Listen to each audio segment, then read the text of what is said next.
Yeah, why don't we have a look here at this list of stuff. Does everybody have a review for the exam that's coming up?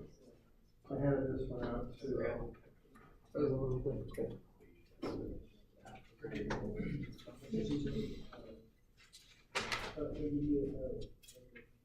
Anybody need one of these? Review sheet?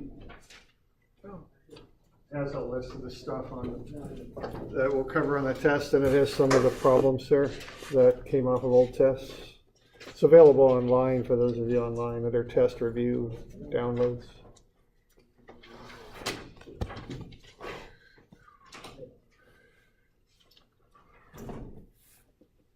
So we just got a list of stuff that'll be on here.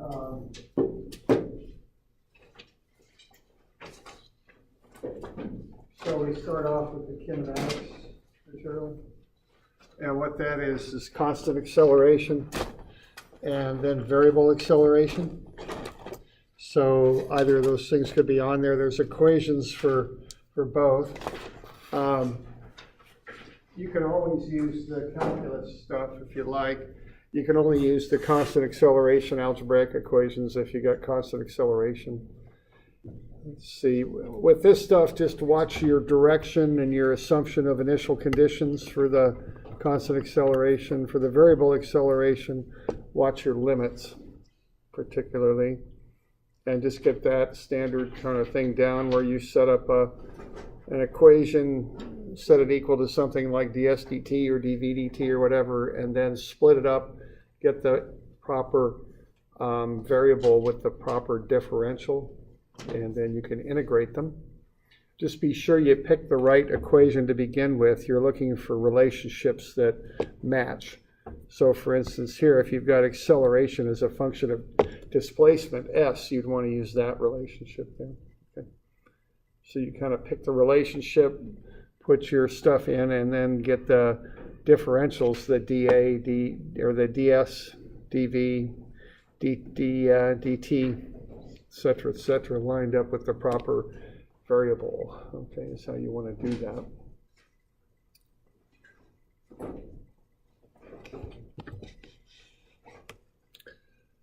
Okay, curvilinear motion, we did that with XY coordinates, Cartesian coordinates. We use that for path and position functions, and also for trajectories. Okay. Remember, when you're doing trajectories, you handle the x and y directions separately. Okay. Then we used other coordinate systems, normal tangential, which travel with the particle. The tangential points in the direction of motion. The normal is perpendicular to that in towards the center. And then we did polar, which I use for spiral and non-circular type motion. When I do spiral, I set up a table for r and r dot and r dot dot and theta dot and theta dot dot. Fill it in, then I plug into that formula. Okay. Pulleys, write an equation based on the length of the cable. Datum should be at a stationary point. Relative motion, just be sure you get the equation set up properly and treat it like a vector. Okay. Then we did F equals ma. The static stuff on the left, forces and weights, dynamic stuff on the right, masses and accelerations. Watch your signs and get the stuff on the proper side of the equation. Okay. Just know this vocabulary here, the difference between displacement and distance, and the difference between a magnitude and a vector. Okay. So we're doing all right with that?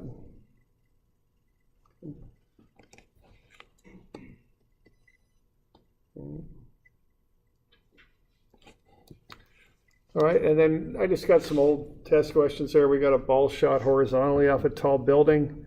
What you would do with that is just analyze the y direction with gravity, and you'd find that at time equals 3 seconds, that the velocity is 40. Or no, I'm sorry, the velocity is 29.4. And then the x velocity would not change if there's no air resistance. So to find the total velocity, it's v vx squared plus vy squared. And then take a square root. You know, I forgot the square root sign on there, didn't I? That should have a radical. Theorem of Pythagoras is all I'm doing there for vectors.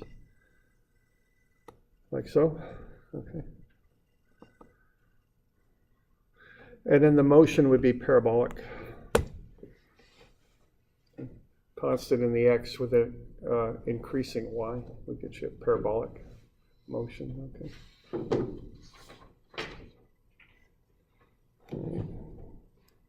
Good with that? Any questions?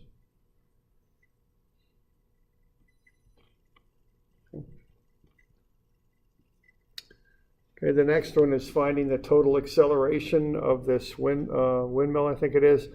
We got the tangential acceleration is 0.3 t. So here's a good example of doing that calculus stuff. So we change the tangential acceleration into dv dt. That equals 0.3 t. So dv then, take the dt to the other side of the equation, kind of like you do in algebra. dv is 0.3 t dt. And then integrate it, because you don't want to work with dv and dt, you want to work with v and t. So you integrate to get rid of the dv and dt and change them into v and t. And then you plug in limits on your integrals. Now what you're given here is that at time of 0, the velocity is 1.2. So those go in as corresponding limits on the integral. Okay.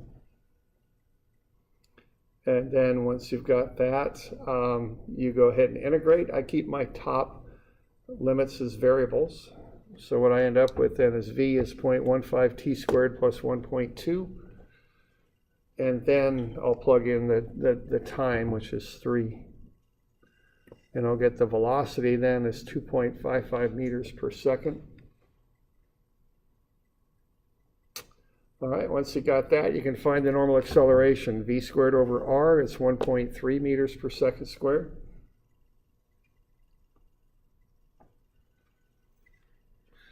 All right. Now you also want to get that sentence there. The velocity of a then increases at a rate of 0.3 t in meters per second squared. With t in seconds, take that, the velocity of a then increases at 0.3 t. What that is a tangential acceleration. So plug t into that also, you get 0.9, and then 1.3 squared plus 0.9 squared, take a square root, you get the total acceleration. Okay.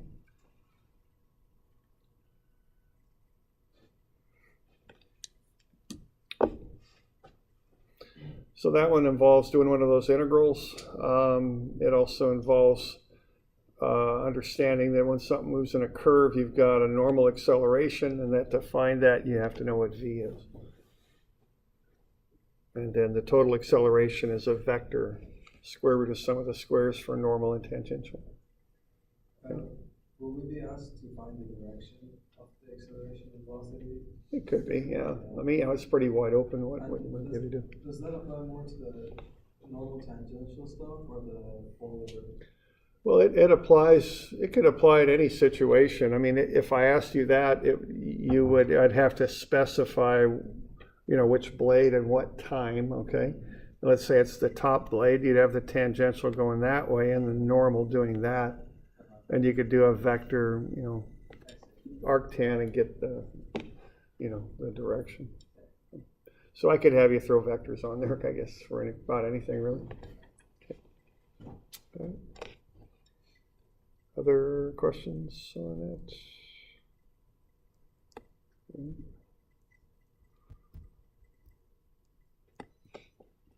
Okay. Got a car here. We've got a wind, 100 Newton wind on there too. We've got the velocity of the car. We want to find the braking force. Knowing that it takes 5.7 seconds for the car to stop. So what you want to do to get force, you want to find acceleration. So just do a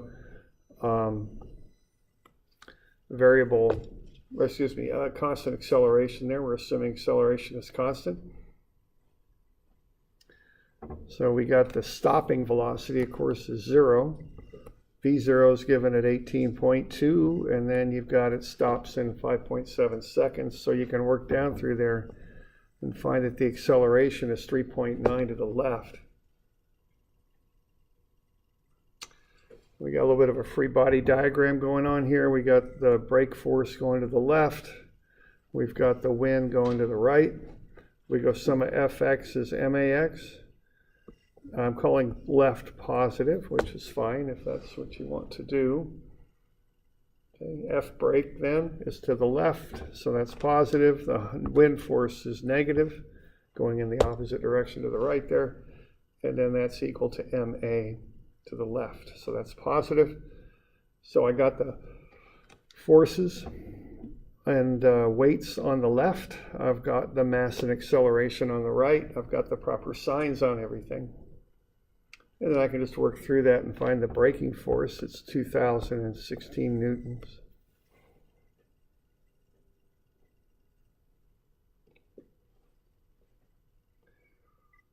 Got any questions on that bit?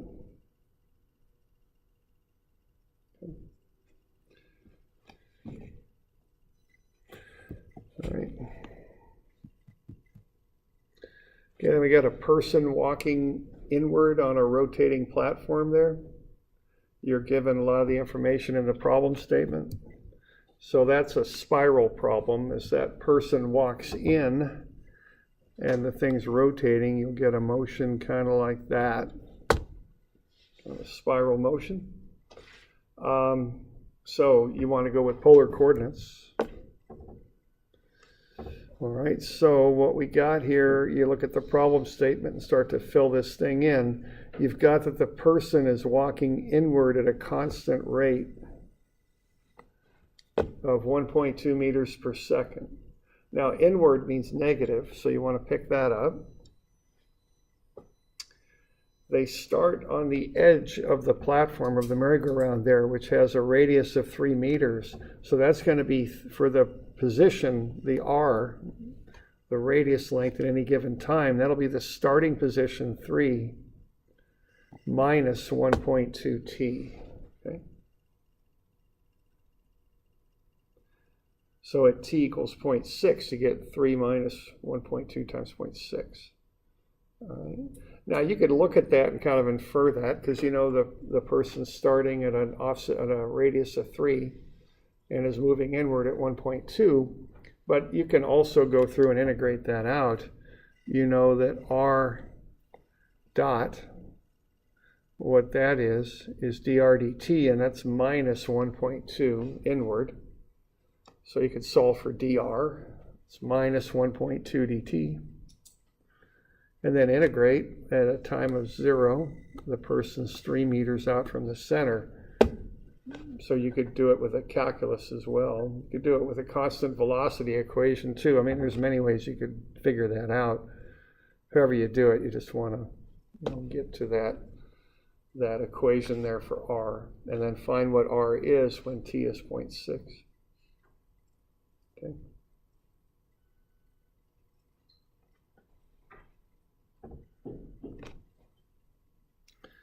We all right with that? Okay. All right, then you're given theta dot at 0.7. So the angle theta would be 0.7 times whatever the time is, which for us is 0.6. It's 0.42 radians, which is 24.1 degrees. Okay, and then you've got theta dot is constant, as is r dot, so the accelerations r dot dot and theta dot dot are 0. Okay. So we got that table filled in all the way. Okay. So let's start with that, and then it's a matter of plugging in. Okay. So the acceleration would be r dot dot, and that's 0, minus r, 2.28, times the theta dot squared, 0.7 squared. That's u sub r. And then plus r theta dot 0, plus 2, r dot is negative 1.2, theta dot is 0.7. So working through that, you get negative 1.12 u sub r minus 1.6 u sub theta. Now that u sub theta is a transverse component, normal to the radial component.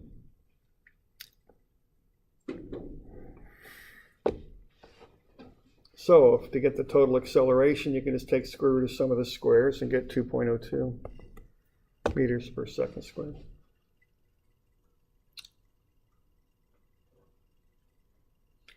So that's how you'd handle spiral motion there. Got any questions on that?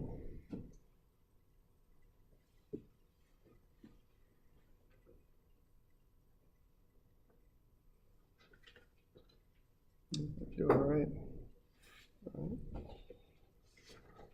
So that's that polar one. Now also I asked you to find the position, the XY coordinate. And that's why we went ahead and found that angle at 24.1 degrees. What you know is at that time of 0.6, the angle there is 24.1 degrees and the radius distance from the center is 2.28. So what you can do is just understand kind of what's going on there. You've got a polar location, r is 2.28 and the angle is 24.1. To get xy on that, you can just make that into a right triangle and go cosine 24.1 times the radius and sine 24.1 times the radius, and that'll get you the xy coordinate. Okay.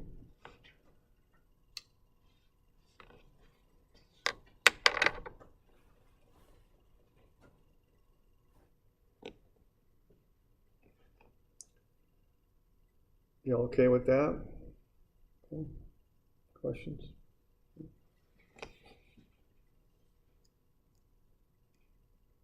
Okay. Now the last one's a little bit tricky. Okay.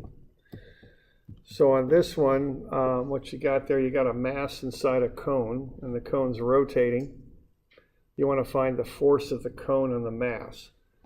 So it's important to get a good free body diagram on this one. So the force of the cone would be normal to the surface of the cone.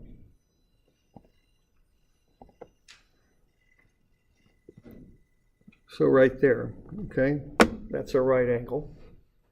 That's what we want to find. The weight would be the mass times gravity, which is 1.96, and of course that's going to act straight down. You're given that 64-degree angle at the bottom. Well, that will equal this angle right here, 64.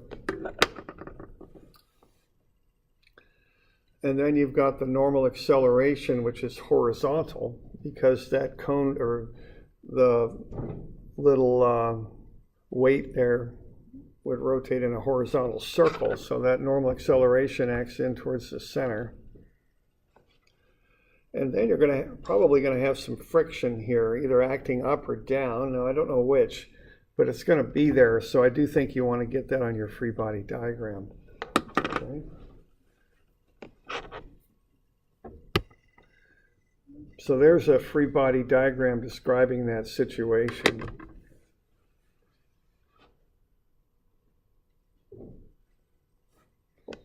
Now, once you've got that, then you throw an equation at it there. You want to do a couple of things. You want to find the normal acceleration, I think. You know, that's acting horizontally there, but you have to find its magnitude. You're given the distance out from the center axis there, and you're given the angular speed. So the velocity is that distance times the angular speed. It's 1.08 meters per second.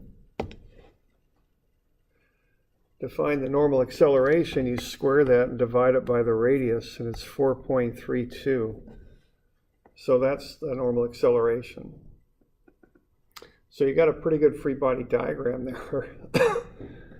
You know, with a lot of stuff labeled and most of the stuff known. The one problem you got there is you're not sure what the friction is. Okay. So when you set up an equation, being as we don't know that, I would set up an axis system normal to the friction. So instead of just going sum of fx, which would be the normal thing to do on this, the usual thing to do, I would probably set up an inclined axis system on this with y prime and x prime and go sum of fx prime. That's perpendicular to the force of friction, so there won't be friction in that sum of fx prime equation. Okay, so that would probably be the easiest way to approach this because you don't have to deal with the friction then. Okay, and that's the purpose for that. So you'd have f for the cone, and then minus, given the 64-degree angle there, cosine 64 times the weight, 1.96. Those are the forces, so they go on the left. So we got the forces and weights on the left. Up right is positive, down left is negative. And then we can equate that to the mass, which we know, 0.2 kilograms, times the component of the normal acceleration acting in that x prime direction there. So cosine 26 times 4.32. So we got everything on its proper side of the equation with the proper sign. And you can run through and run the numbers, and the force of the cone on the mass is 1.64 newtons.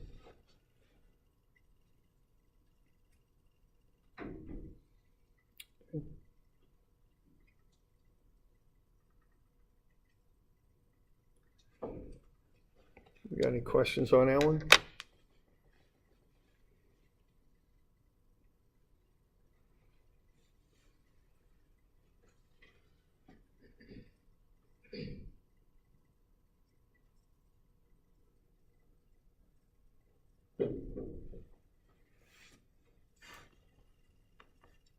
Okay.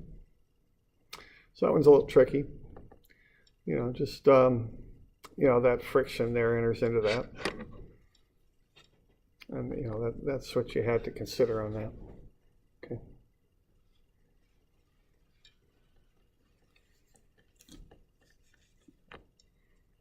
All right.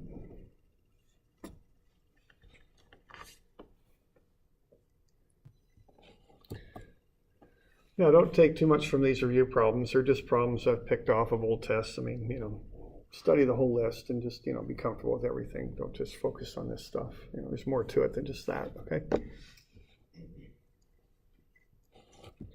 So that thing's Monday. Yeah, question there?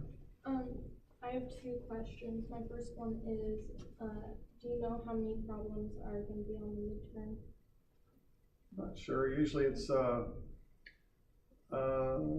normally somewhere around 5, 6, 7, somewhere in there. Okay. My second question is, each problem, in terms of gauging how much time you will have, would you say that they're all relative, they'll take about the same time as homework problems and? No, they're a little bit shorter. Yeah. I put points on them, which you can kind of use to gauge your time, if you know what I mean. Some are like homework problems, and some are a little shorter, and Yeah. So I just want to make sure there wasn't going to be one really, really, really hard one, and then the rest are going to be relatively hard. Yeah, I try and spread it out a little bit. That's what I try and do. Make some a little harder, some a little easier. So don't talk yourself into something that you shouldn't. I mean, sometimes they are somewhat easy. And I don't know. I haven't fully written it yet, so I don't know. But and there might be something. Sometimes I'll put something on them a little tricky like that. And don't hang up on that stuff. I mean, if you'd assumed a horizontal plane there, if you'd have written up some fx on that, I'd still giving you points. I give partial credit and all that. So don't hang up on things. Just. So you expect us to be able to pretty comfortably get it done? I hope so. I gotta, honestly, I'm never quite sure because, I'm so far removed from being a student now. I mean, that it's hard for me to say. And, I try it, I don't know. I try and make it so you can solve it in an hour if you're pretty good with the material.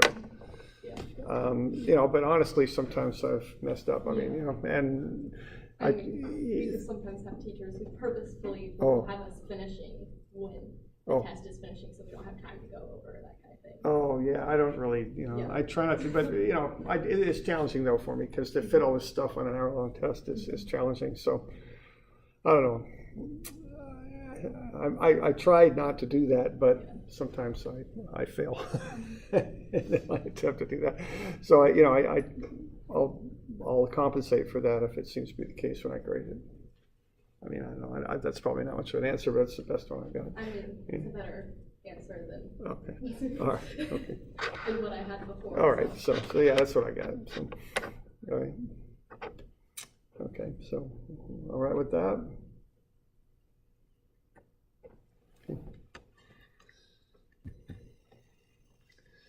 I mean, yeah, testing is just one of these unfortunate aspects of going to school. I think it's honestly not that.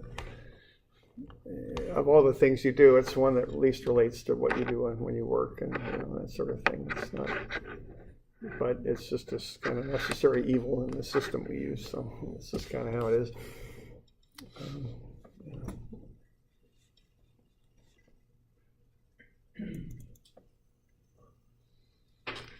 You got any questions on this ramp problem? When did I say this stuff was due? Was it next? Okay, a week from today, right? Yeah. Okay. So why don't we just see if there's and everybody has a copy of this thing? Is that correct? Mm-hmm. It was here. All right. So the main ideas on this thing are find the energy here. Okay, that's your energy 1. Okay. Then find the work. Now what's going to happen for part 1 is you're going to calculate it up to there, right? And here the velocity is 0 because the spring is compressed fully, and that's what's going to occur when the spring's compressed fully is it'll stop. I mean, that's the function of the spring. So you want to find the energy at the top, and then all of that goes into spring energy at the bottom, basically. Okay, and you want to equate those things together. Now the work is basically a function of friction on this thing. So that'll be mu Fn times the distance. Remember to multiply the distance into that.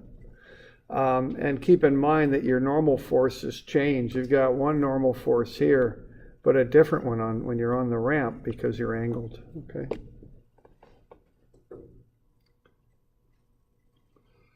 So what I would do on this would be to kind of identify the different variables with this. The variables are that you're given, you've got different mu's and S and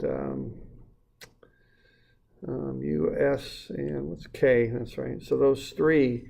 So what I would do, I would just set up a chart. I would just get one equation, I think it's, 413.44 minus the work is equal to the spring energy, okay?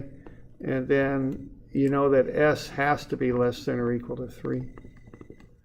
So just take these, set it up in a spreadsheet, and when I asked, I'd like you to do this in a spreadsheet for MATLAB, I don't need the file, I just need a copy of the, print it out and give me a copy of what you got to solve this, and plug these in, So just set up an equation where you've got the work, written as some function of mu, and then you've got the spring energy is just pretty much just 1/2 ks squared.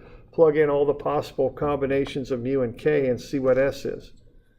So get these 6 S's figured out, and then once you've got them, just be sure that the one you pick is less than or equal to 3, because the spring can't compress more than 3 feet. That's kind of the rules on this, all right? So if it's S is greater than or equal to 3, cross it out, and then pick the cheapest one that, of the ones that are remaining, okay? We got any questions on this thing?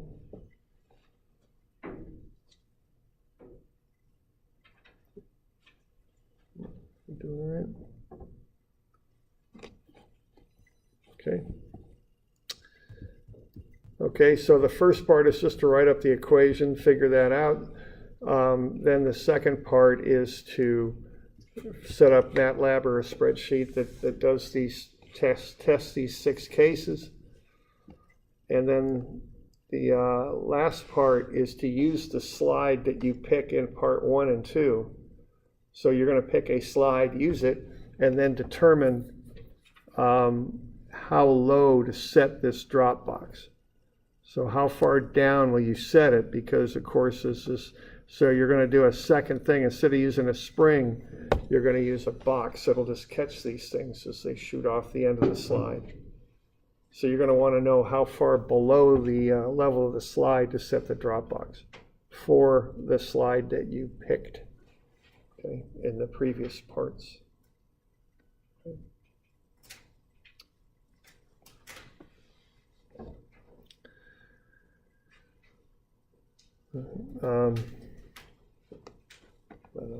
So that's the last part there. And then when you turn this thing in, I would like you to turn in the original page that I gave you, plus the calculations, plus a printout of your spreadsheet or MATLAB. And when you turn in the original page, there's a part down there where it just has lines where it says, there's a few of them there, and I can't remember what they all say.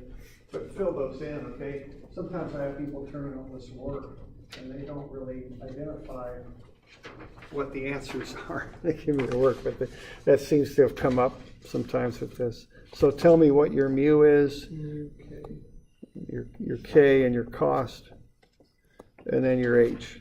So actually fill in the front of this thing and turn that in with it, so I specifically know what your answers are, okay?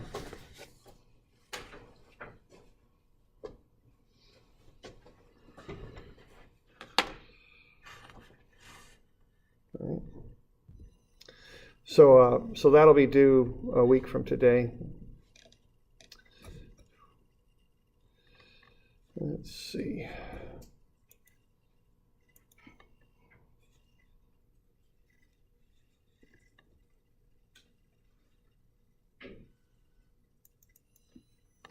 All right. We got a couple minutes here, so we'll look at just a little bit. So the next thing down the line here is momentum and impulse.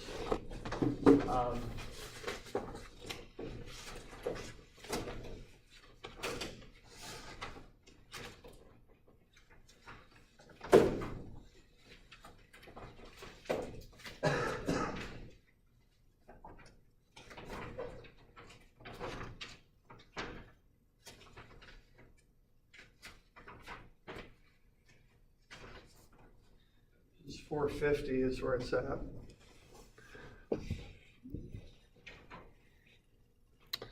All right, and where this comes from is F equals MA. And you can derive it from there because A is dV dt. So mdv, the mass times the change in velocity, is equal to the force times dt. And then we can add those things up over an interval. So this integral here, we don't really know, without knowing the function of f, we don't know what to do with that. But if m stays constant, we just get mv2 minus mv1 there.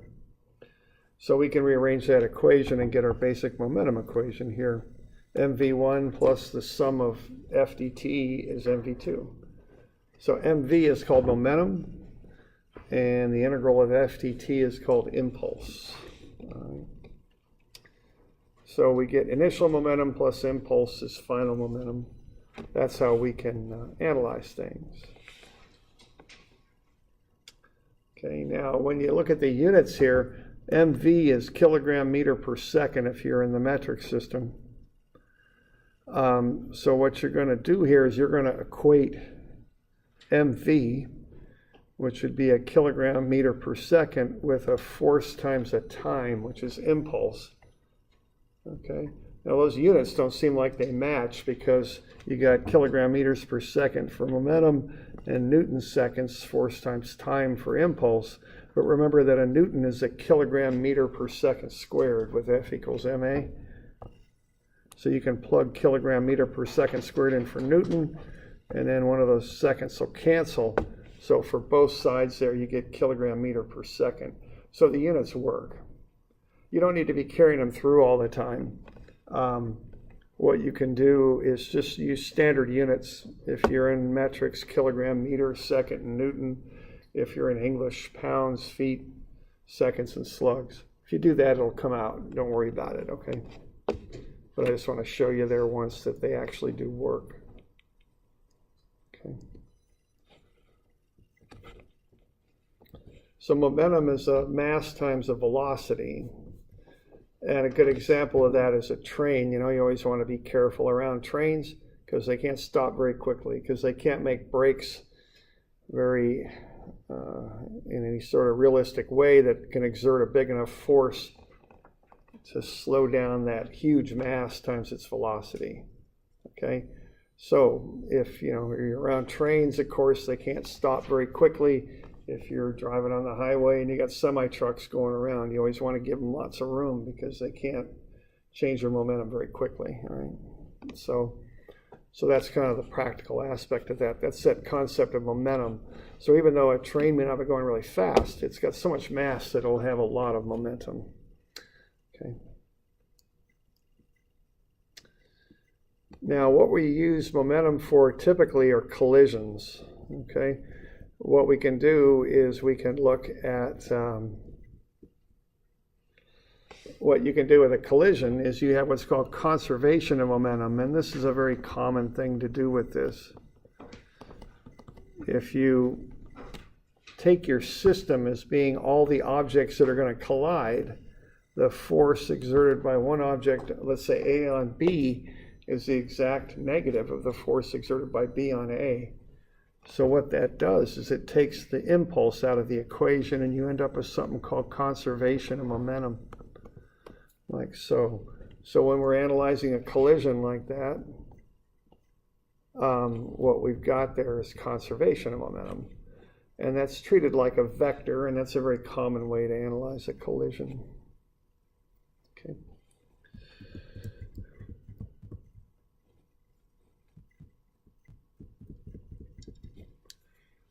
All right, are we doing all right with that? So we'll be studying this stuff over the weekend. Get this stuff figured out for Monday, right? So we're doing okay. All right. So Monday at 3 and then Monday at 6 for online students. Monday at 3 for those of us here in class, okay? All right. I guess we can call it good.